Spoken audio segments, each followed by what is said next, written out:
आज क्या क्या प्रोग्राम हमारे पड़ोस में होते हैं, और तो फूल भी निकाल दिए हैं।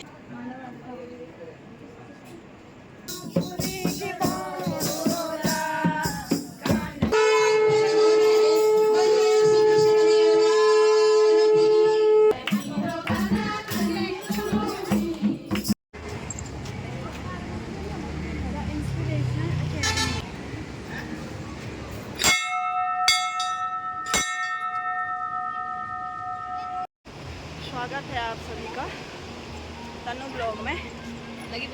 तो नमस्कार सभी उत्तराखंडी भाई बहन होते हैं, दाना साण होते हैं और छोटे मोटे मेरू जी भोरी दे प्यार। आशा उम्मीद कर दूँ आप लोग सभी सब परिवार ठीक होला और हम भी एकदम ठीक है। तो माता रानी की कृपा आप सभी का परिवार पर बड़ी रहे, यही प्रार्थना कर दूँ माता रानी से। तो आज नए ब्लॉग की स्टार्टिंग हो गई है और आज जा रहे हैं कर्ण मंदिर। तो सबसे पहले आप सभी को कृष्ण जन्माष्टमी की ढेर सारी बधाई एवं शुभकामनाएं। तो मम्मी फोन मेरे पास दे दो। यहाँ पे बंदर है, वो लोग काटने आ रहा है, ये डर के मारे यहाँ देखे आगे ही दिखाएंगे आपको आज सुंदर सा नज़ारा और मंदिर जाके भगवान जी के दर्शन भी कराएंगे।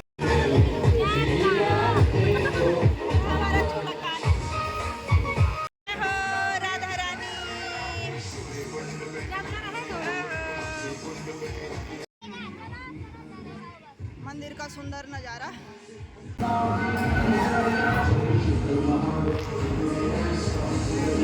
और मिलते हैं आपको कीर्तन भजन के साथ 4 बजे। तो बने रहेगा आप ब्लॉग में। और सभी जितने भी मेरे चैनल से जुड़े हैं सभी को श्री कृष्ण जन्म अष्टमी की ढेर सारी बधाई एवं शुभकामनाएं। तो जय श्री राधे कृष्णा, राधे राधे। तो हो गई हूँ रेडी कीर्तन में जाने के लिए। हमारे पड़ोस में कीर्तन है आज कृष्ण जन्म उत्सव पर। तो आप बने रहेगा ब्लॉग में। और आज क्या क्या प्रोग्राम हमारे पड़ोस में होते हैं।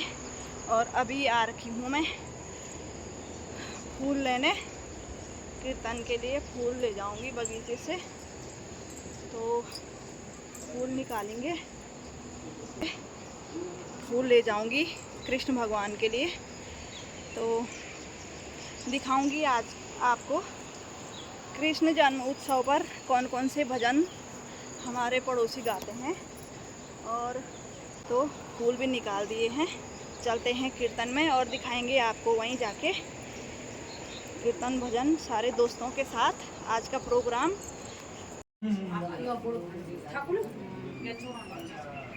एक माला बना ठाकुर जी के लिए है, माला बनानी है। हाँ माला तो बनानी थी, मैं बना बिना सीधी माला फूल लाने थे मैंने।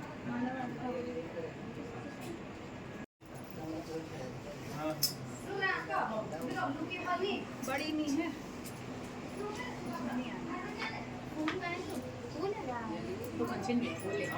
एक माला बन जाएगी।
पहले पुत्र का संहार कर दिया, समय बीता, दूसरे पुत्र का जन्म हुआ, श्राप पर पटक के मार दिया, तीसरे पुत्र का जन्म हुआ, श्राप पर पटक के मार दिया, चौथे पुत्र को श्राप पर पटक के मार दिया, पांचवें पुत्र को श्राप पर पटक के मार दिया, छठे पुत्र को पटक कर मार दिया और सातवें पुत्र के रूप में भगवान वैकुंठ में समुद्र पर विराजमान भगवान शेषनाग जी नारायण से कहने लगे, प्रभु सातवें गर्भ में बड़े भाई के रूप में मुझे जाने दीजिए।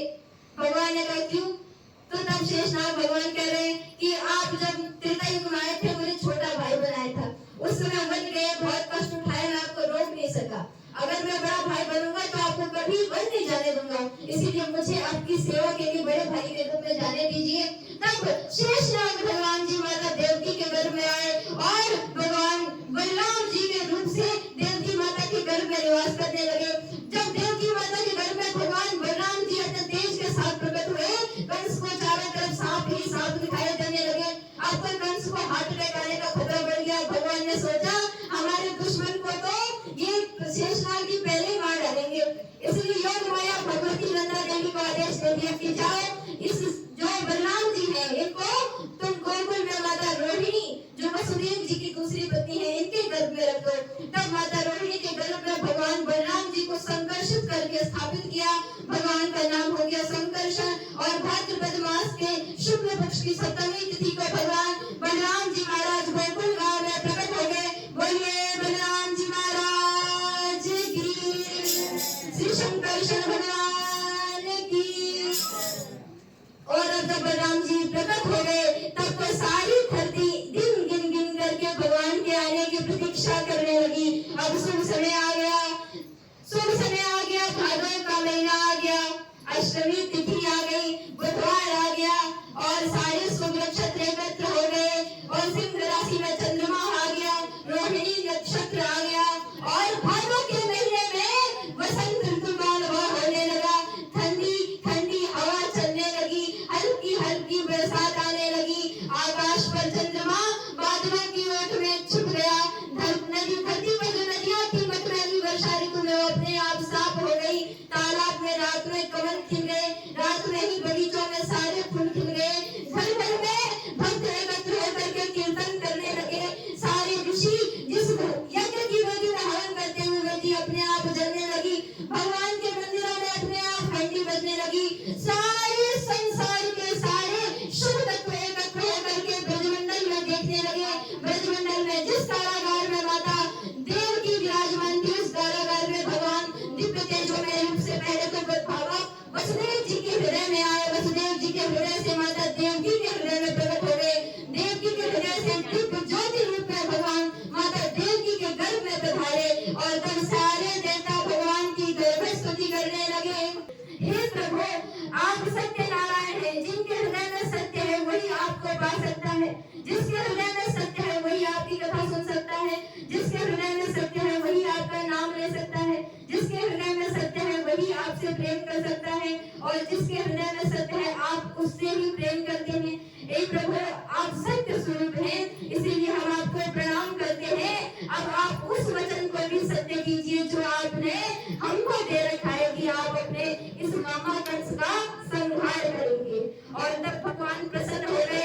देवताओं ने माता देवकी के चारों ओर परिक्रमा करके और दिव्य पुष्पों की वृष्टि करके आकाश मंडल ध्यान हो गए।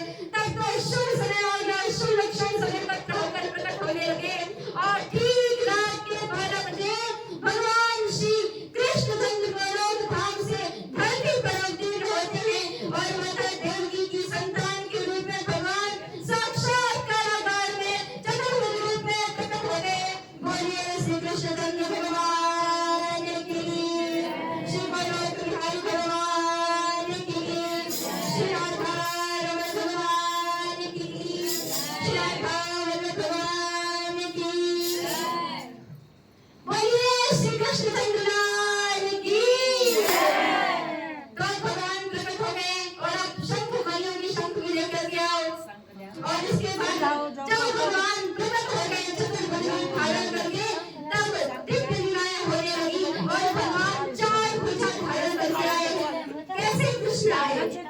देखिए सबसे पहले